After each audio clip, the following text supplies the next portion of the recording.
a big part of it is superstition. Because everywhere we go, there's some type of superstition tied into it. And again, it's the older generation. The younger generation, not so much unless they're out in the countryside, but it's the older generation.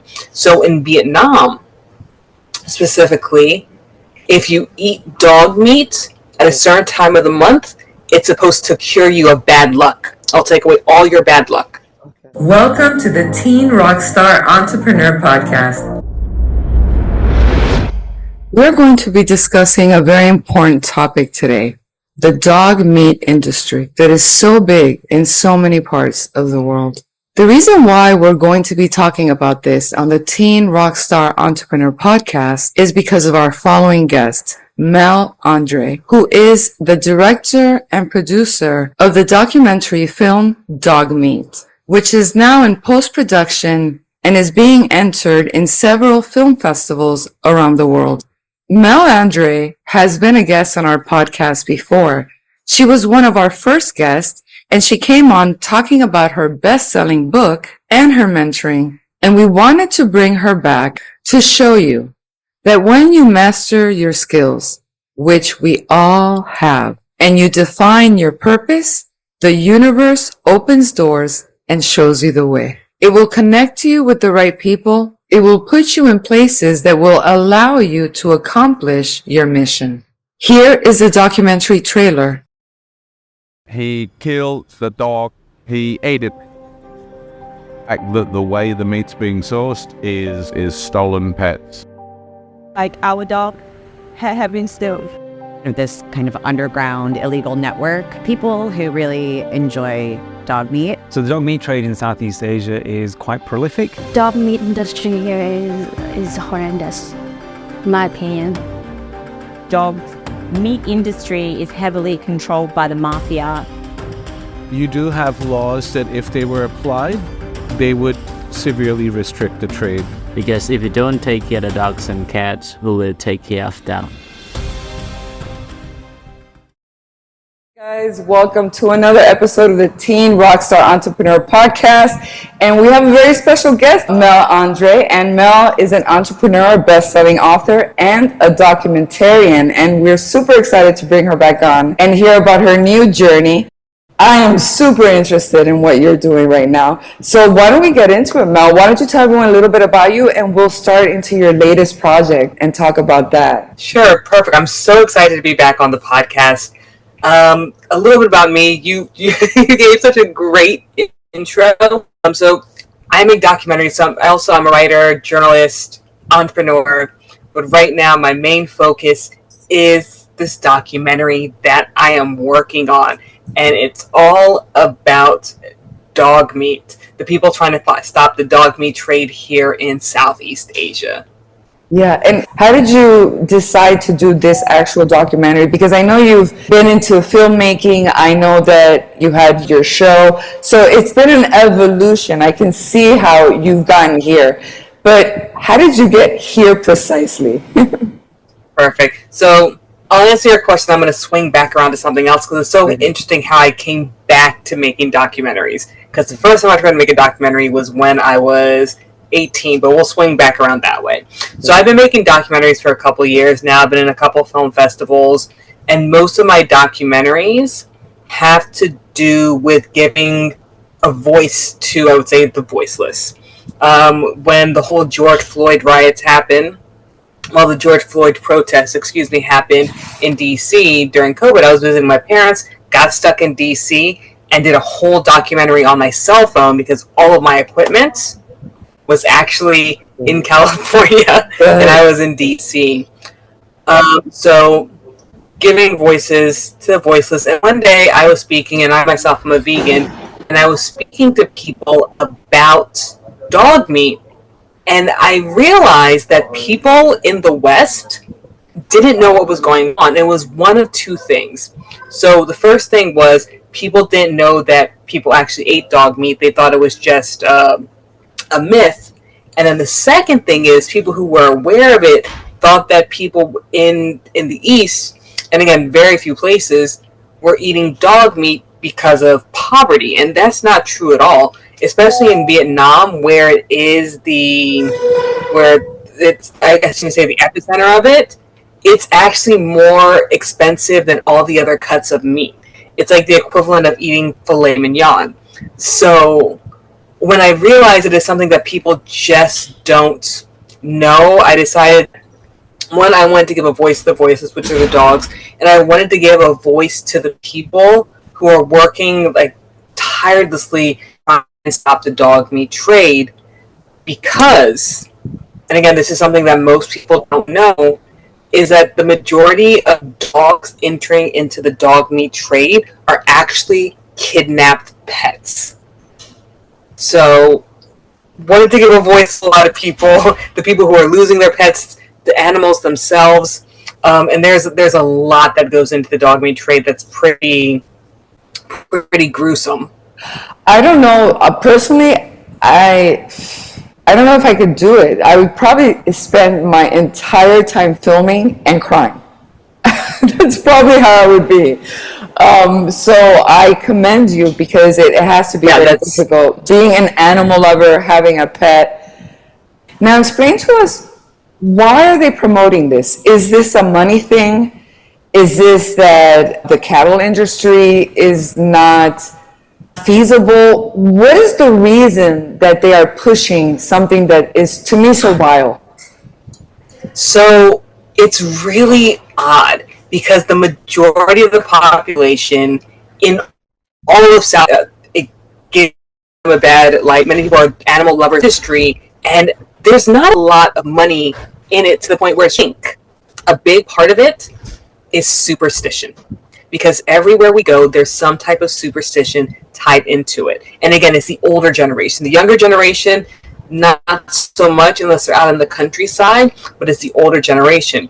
So in Vietnam, specifically, if you eat dog meat at a certain time of the month, it's supposed to cure you of bad luck. I'll take away all your bad luck. Okay. In some of the colder areas, if you eat dog meat, it's supposed to keep you warm during winter.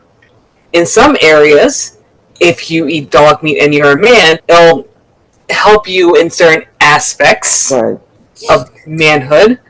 And then in Cambodia, where I am right now, they say it's a health thing, where it's supposed to cure you of diseases. And even during COVID-19, in rural areas, doctors were telling people to eat dog meat soup because it would cure them of COVID, which we all know that is false. But it seems to be the driving force behind the dog meat industry is superstition, and then on the other side, machismo, being macho, right? So it's like a lot of businessmen will like drink alcohol and eat dog meat to show that their manhood. Wow, that's so sad. So basically, it sounds like a lot of indoctrination too, because I mean, we know how the brain works, and if you continuously tell someone something, they're going to believe it, because I don't know if they've done studies on the virality of men with or without dog meat, or if anyone who eats dog meat has been able to prove how much more abundant their life has been because of the dog meat, right? I mean, there's no studies like that. So what do you think is going to be the result of this? Do you think that there's anyone interested in outlawing this? Do you think this is going to continue? So the tides are moving in a direction where in the next, I want to say 50 to 60 years, I don't think dog meat's going to be a thing. If we look at South Korea right now, South Korea, which is a big contributor to people eating dog meat, which I'm not filming in South Korea, outside of Southeast Asia, they're actually in the process of making it illegal. Thank God. In Thailand, well, next month, they recently made it illegal. And it goes back to, now, thank you so much for making this documentary, because like we can't do much from the inside, and it has to be outside pressures coming in. And actually, Vietnam almost made it illegal before COVID, because there was a sporting event, like an international sporting event, coming into the country. and they didn't want the international community looking at them like they were backward. Right. So then COVID happened, and the internet sporting event didn't come in. So they're like, oh, we're not going to make it illegal. So again, South Korea, they want to do more international sporting events. So they're working right now to push that legislation through. And by this time next year, South Korea, it should be legal. I think the same thing's going to be with Vietnam. Then Cambodia and Laos will follow. And again, Thailand, it's already illegal. Asia, it's already illegal. So there's places where it's changing. But right now, Vietnam, especially northern Vietnam, is the biggest consumer of dog meat. So it has to be outside forces, like international pressure on them to change it. From the older generation, because again, the younger generation, they have pets. They view dogs completely differently than their grandparents and then their like older parents as well. So it has to be outside pressure. The one place where I don't see it ending as quickly is going to be China, and China is a whole nother beast that we're not even tackling in this documentary, because that is just, they have a whole festival, like a couple days festival where they eat dog meat. That's a whole nother situation. Really? Well, China is a very unusual country in its own. So where are you now? So currently I am in Cambodia. I'm in the capital, and then tomorrow I leave for the Kemp province to go film this really local nonprofit called Dirty Paws. And they rescue dogs from the dog meat industry and strays as well. So I'm really excited about that interview tomorrow. So Cambodia for the next 2 weeks. That is awesome. So let's talk about the actual project, because I want our young listeners to understand that there are so many alternatives that they can do, and you can do stuff like this if you actually plan it out right. So how are you managing to create this movie and to fund your entire project? So I'm going to start by saying this because this is for teenagers. If you want to make a film, everyone has a cell phone now. Pick up your cell phone and film. Find an interesting topic. Find something close to you, right? Something that could be right in your own backyard, in your town. Make a 2-minute documentary short, and you can film it on your cell phone, and you can edit it on CapCut. Now, when you get to kind of where I am, it's going to be a little bit bigger. You're going to need cameras and like bigger editing software. But the most important thing for you to do is to start. At the end of this, I'm going to drop a little bit more wisdom on you guys for a lot of free resources if you really do want to get into this. So independent filmmakers, it's a little bit harder, right? Because studios aren't going to back you right away unless you have a lot of skin in the game. And even then, there are these documentary filmmakers where they're doing the exact same thing. They have a much bigger budget from doing exactly what I'm doing, and that's crowdfunding. So if you guys remember Conspiracy, the documentary, right now they crowdfunded, I think, $350,000, even though they already have a documentary on Netflix, to make their next documentary in the thing, they had to go and crowdfund. And that's what I'm doing for my documentary as well. And that's crowdfunding. And that's pulling from your community, right? Going to your community and saying, hey, this is a very important project. I want to give a voice to the voiceless. I want to show the world what's going on and how people are trying to end this very cruel practice. Could you contribute X amount of dollars? And your community will come through for you. And that does a lot of things, right? So one, you get the funding that you need in order to move forward and start filming, because this is a very, very, very expensive process, right? Especially when it comes to post-production. I don't think people realize, so traveling across the countries and stuff like that, I need money to do that. I'm not working on a lot of projects like I normally would editing because I'm traveling constantly. Right. But the big chunk of this budget is going to go to post-production, right? Because that's colorists, that's editors, that's composers, that's sound editors. It brings a lot of people in. So crowdfunding gets you the money for that, but it also gets people interested in your project, because it's disheartening to create something and then no one watches it, right?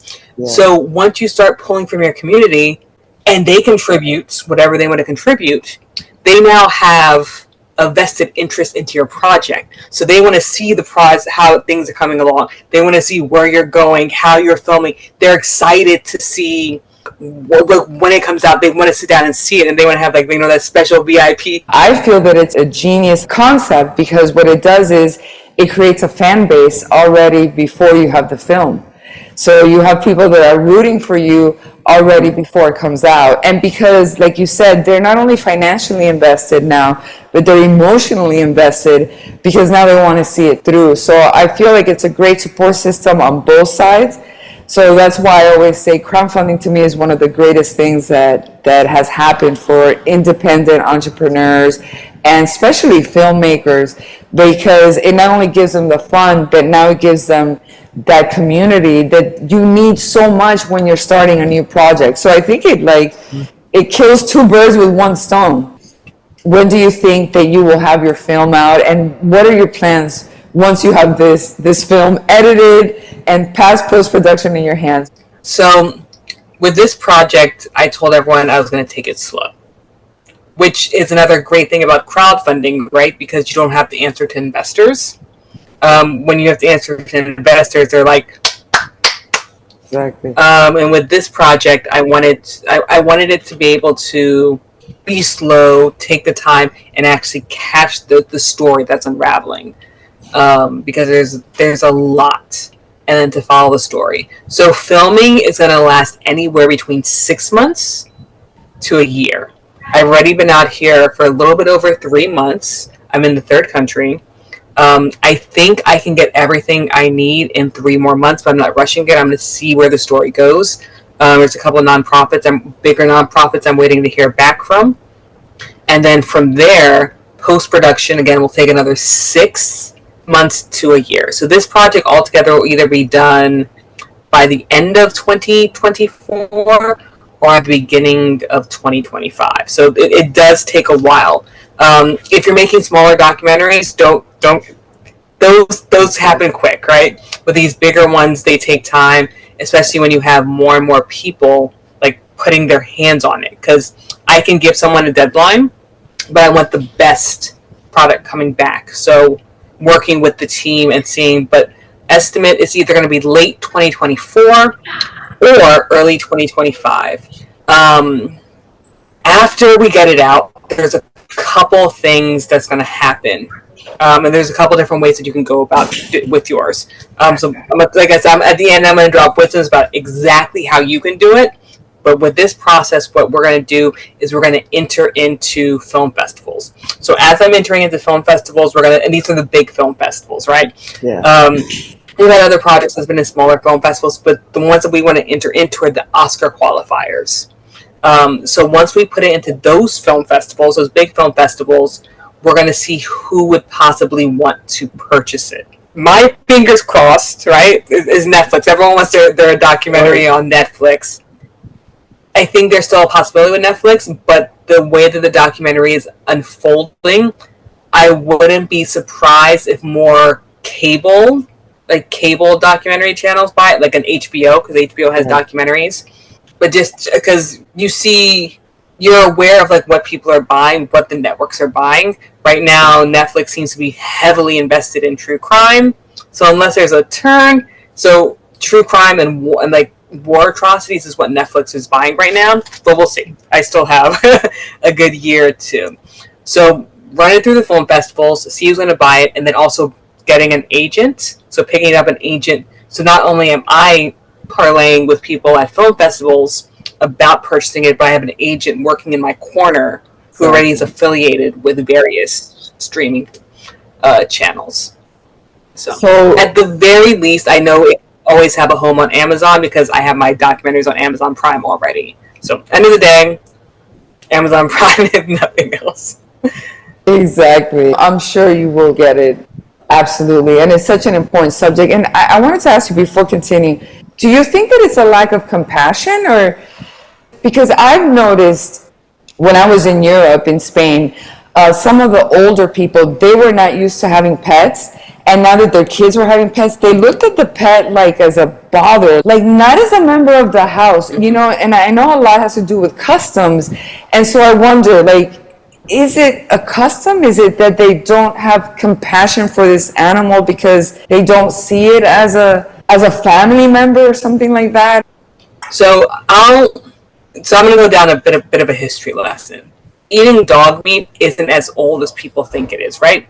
So during like the time of Confucian and stuff like that, people did, but it wasn't widespread. And we just have to remember the history. So you have the Vietnam War. You have the U.S. bombing of Laos, where Laos was bombed more than everywhere else, like in World War II combined. The Americans had a secret war in Laos, like right after, like during the Vietnam War, and like right after the Vietnam War, where they bombed Laos more than combined like World War II bombs, where the bombs are still going off to this day and killing people because they can't uncover all the bombs. Then you have the genocide that happened in Cambodia right after the French occupation. So right after World War II, you had the genocide in Cambodia. So you have all these atrocities happening back to back to back. And then you have, so right before World War II, end of World War II, like going into like the Vietnam War, where they were trying to kick French out because French was colonized Indochina. They used to call it Indochina. And there was a massive famine. So you take famine that's happening, and then you take people who live through atrocities, and your perception gets kind of screwed, right? So, and again, you can see with the younger generation, they don't want to eat dog meat. Right. They don't want, because the way they kill dogs with dog meat is really cruel. They think that if the dog suffers more, the meat will be tastier. It makes me sick. So yes, it makes me sick too, and I've seen it.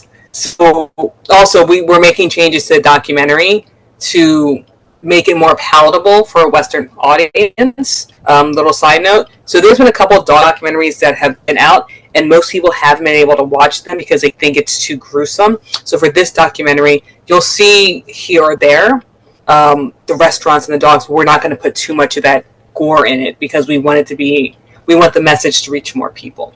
So you have this population that went through atrocities, and like this gentleman right here, May, who I met yesterday, he was part of the Cambodian genocide. He was a survivor at the prison that he was at, where they kept the people they were killing, the people who suffered genocide. There were 12,000 people. 12,000 people. Out of the 12,000 people who went through that essentially like concentration camp, there were only 12 survivors. So his wife, his son, he watched them all be murdered in genocide. So when you have people going through that, at the end of the day, it can be a little bit harder to have compassion and empathy when just the whole world around you is just war, genocide, war crimes, and things like that. So I can understand. Don't support. There's a big difference between understanding where someone's coming from and supporting it, but I can understand why the lack of compassion can be there for pets. Oh, I could totally understand, because our reality in our life is based on our experiences and our perception. So if we have either of them that have experienced trauma or difficulties, or like we said, we're being told or we're being projected something completely different. This is the reality we live in. So you are not going to go to China. You are going to stay in Vietnam. Are you visiting South Korea? Have you visited South Korea? So South Korea, we were going back and forth to South Korea because I'm keeping in Southeast Asia. Okay. And I went back and forth. I decided not to go to South Korea. It's just not part of the trade. Now, they have their own separate dog meat industry, which is about to be illegal. It's different. In South Korea, they actually have dog meat farms. In Southeast Asia, it's pets being kidnapped, pretty much. So it's similar, but it's different. So do you think it's worse having the dog meat farms, or do you think it's worse the way that it's being done in Cambodia? So in Southeast Asia, I think it's worse, and I'll explain to you why. Again, I'm a vegan. I don't really believe in any slaughterhouses and things like that. But if you really want to look at it, you can have a farm and quote unquote do it humanely, So in Southeast Asia, there's a big problem with poisoning dogs, where the Vietnamese mafia is pretty much running the dog meat industry, and they'll take people who owe them like gambling money, and they'll say, now in order to pay your debt, you're going to bring me these dogs. So then these poor people who have not, like, basically they don't want to, get in trouble with the mafia, that they already owe them money, they become workers for the mafia, and they on their bikes, and they get rat poison. The dogs eat it, they die, pick up the dead dogs' bodies, and take all the hair off, and they send it to the dog meat industry, to dog meat rescue, where the dogs are really coming from. So then, if the dog dies from eating rat poison, the people who are eating dog meat are now eating tame again. Yeah, you got cut off a little bit. So this is what I thought. If you're feeding the dog the rat poison, then aren't the humans eating that? And doesn't that affect your health? Yes. So then, hence, this is going to give you abundance, yes, and better health. That's the issue. That's like health. So how are they dealing with this? You're getting frozen again. Okay, perfect. So it's crazy because it's you're just eating poison. Exactly. So that's what I was going to say. So they're eating poison as well. We have a couple of minutes left. I want you to take this time and tell our young audience if they would be interested in filmmaking. Could you give them some tips? I know you said, and I think that it's a great idea, just start. Because we tend to have a little bit of perfectionism, or we think we need this, we need that. What you need to do is to take action. That's the first thing. What else would you say? And maybe like a couple of resources that we can add if they want to take a look and start diving into this. So once I'm done with this document, I'm actually going to make like a course, like for like very, very beginning documentary filmmakers. But just start. So number one, just start. CapCut on your phone and film on your phone. So find a subject, write out a storyboard, like follow the subject, and just film, just start. Edit it on CapCut, make it about 2 minutes. I'll make it longer than 2 minutes. Just start playing and seeing how things happen. But make sure you're organized. You don't have to have everything. You don't have to have microphones, everything. But just make sure you're organized. Because if you're organized when you first start, once you get into bigger projects, you'll continue to stay organized. Once you make 1 or 2 documentaries on your phone, you're going to go to blackmagic.com. Blackmagic sells cameras, but they also have a free editor that people actually use in Hollywood, and it's called DaVinci Resolve. You're going to download DaVinci Resolve. That's fantastic because the advanced. Yeah, that's a great tip. We lost connection with Mel, but those who are interested in filmmaking, follow Mel on social media, where she is constantly giving tips about filming, post-production, about how to research, and various equipments to use. And so you could be notified when Mel launches her filmmaking course. We are seeing thousands and thousands of college graduates getting stuck with debt and unable to find a job in their career of choice. But that doesn't have to be you. Know that there are other alternatives for work where you can do something that you really love through entrepreneurship. That is why every week we bring different guests, different entrepreneurs to show you how they go through challenges in life, but when they have a purpose, when they follow their passion, when they are consistent and they are resilient in overcoming their hurdles, they are able to make their dreams come true. If you would like to develop these skills and you would like to learn entrepreneurship, I invite you to visit Teen Rockstar Entrepreneur and take a look at our Designer Life Blueprint summer program and see if our program is a fit for you. And now we are going to end this episode with an update from Mel Andre. Hey guys, so I am out of the bunker. I'm no longer in Southeast Asia filming. We actually wrapped up filming a month or 2 ago, and we're in the process of post-production. So what happens with post-production is it's going to get sent out to editors, colorists, sound designs, composers. Everyone now has to put their hands on the documentary in order to make it a finished product. And I'm so excited for this. So it's going to be premiering in 2025. It's going to be running through film festivals. And I'm really excited about the process. This has been a long journey, and we still have several months of this journey left to go. So again, Dog Meat the documentary, it's really looking at people who are trying to stop the dog meat trade, people who are rescuing dogs, and really going over the struggles and obstacles they have to deal with in order to get these dogs rescued, in order to put a law in place, in order to protect dogs. So guys, thanks so much for listening to the podcast. I love being on here. Naomi, thank you so much for having me.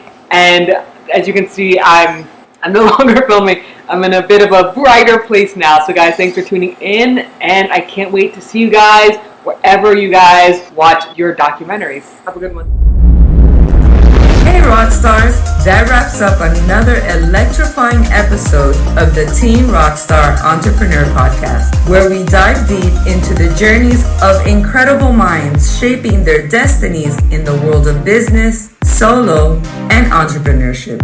Now, before you hit that pause button, I've got some exciting news for you. If you're ready to take control of your life, eliminate anxiety, insecurity, and fear, then look no further. Head over to the teenrockstarentrepreneur.org website to grab your very own copy of the comprehensive 140-page Designer Life Blueprint Teen Workbook. This workbook isn't just a guide, it's a roadmap to unleashing your true potential. Packed with insights, exercises, and strategies, it's your key to crafting the life you've always dreamed of. A life where challenges are conquered, dreams are pursued, and happiness is your companion. So what are you waiting for? Visit teenrockstarentrepreneur.org and kickstart your journey to a life of purpose, passion, and success.